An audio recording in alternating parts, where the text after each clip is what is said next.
Și acum momentul adevărului, cântărirea mulinetelor, întâi mulineta veche. O să folosim un metru să vedem cât reușește să recupereze una, cât reușește să recupereze cealaltă. Nu e bine să țineți partea tamburului să vină așa în sus. Salutare, dragi pescari, și bine v-am regăsit. Sunt puțin răgușit, dar m-am gândit cu toate astea să fac un review la noua mea mulinetă de spod care se numește Avid XR Spod and Marker. Ce pot să vă spun despre această mulinetă? Nimic încă, pentru că nu am folosit-o până acum. Am folosit, în schimb, în ultimii 4 ani de la Avid varianta veche, Avid XR, care pot să zic că m-a mulțumit, deși în momentul de față este cam, să zic așa, într-o stare cam nu foarte bună. Din ce cauză? Mi s-a rupt un clips de la această mulinetă. O trebuie să o duc la o revizie, pentru că la un moment dat am zis că nu mai pot să mulinez așa de bine cu ea. Astfel că m-am gândit să mi achiziționez modelul nou și vreau să fac un unboxing al acestuia, să vă arăt ce conține această mulinetă în varianta nouă, care poartă numele de Avid XR Spod and Marker. Bun, haideți să vedem despre ce e vorba în cutie.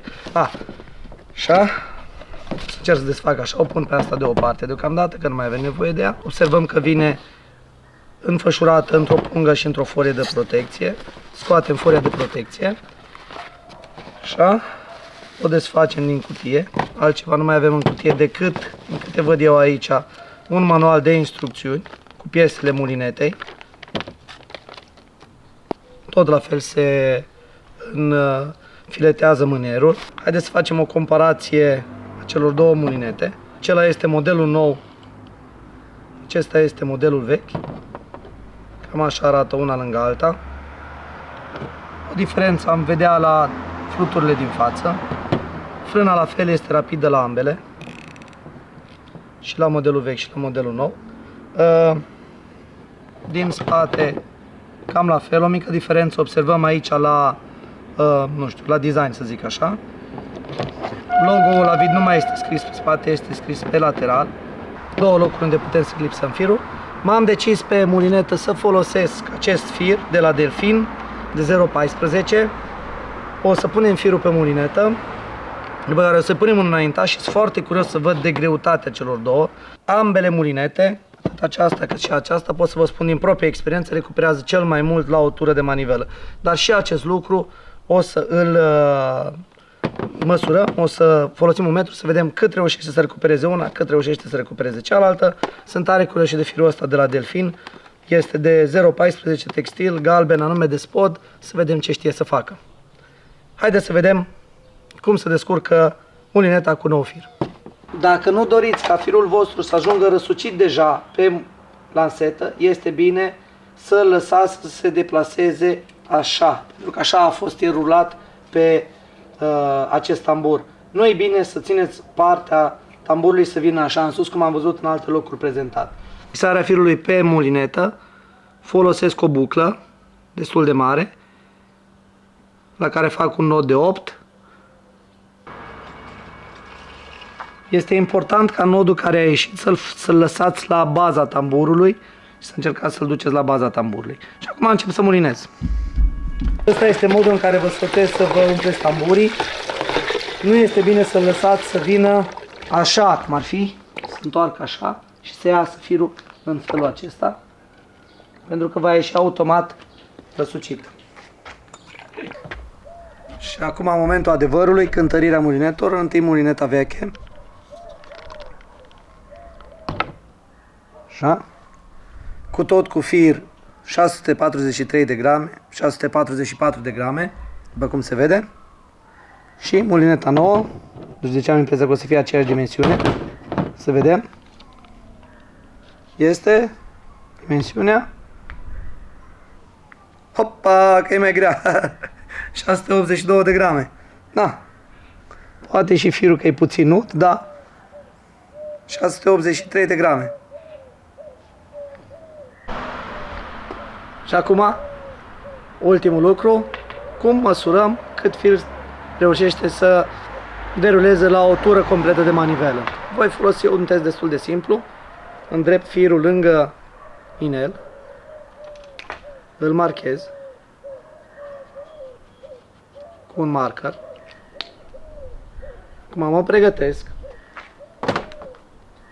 iau mulineta și țin minte unde este manivela mulinetei și fac o tură completă de manivelă. Cam aici a fost.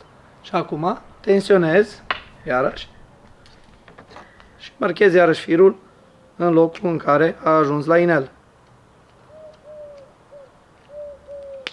Acum trecem la măsurat să vedem cât a reușit să deruleze la o tură completă de manivelă. Acum voi repeta același test cu mulineta veche. Știu că aceasta recuperează în jur de 130 de cm la o tură de manivelă, dar rămâne să vedem. La fel ca și în tura anterioară, tensionăm firul, marcăm cu un marker lungimea inițială. Plinez o tură completă de manivelă. Sunt atent să termin în același loc.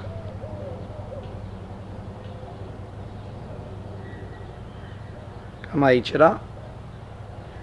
Și la fel marchez încă o dată acum. Tensionez firul. Marchez la inel.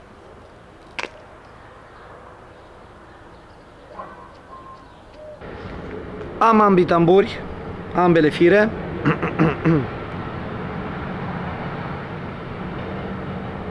Să vedem.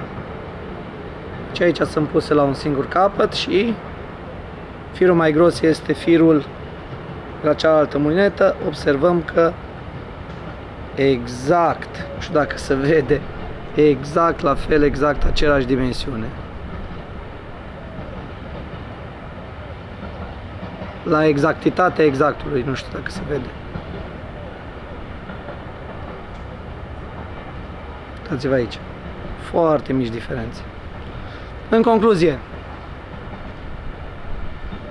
în jur de 125 de centimetri plus minus, pot să fie 130, cea mai bună măsurătoare ar fi la, eu știu, picheți, vezi la un anumit număr de picheți câte ture dai, acolo să văd diferențele mai mari. Din experiența mea este mulineta care recuperează cel mai bine fir. Ca și un disclaimer, sunt teste subiective. Teste care le-am considerat eu concrete nu sunt susținute de nicio firmă sau companie în domeniu. Nu sunt un expert în acest domeniu. Este doar părerea mea de simplu utilizator. Informați-vă din cât mai multe surse, întrebați producătorul, testați și voi să vedeți dacă ieșiți la aceleași rezultate. Nu vă luați strict după ceea ce spun eu, este doar părerea mea strict subiectivă asupra acestui subiect.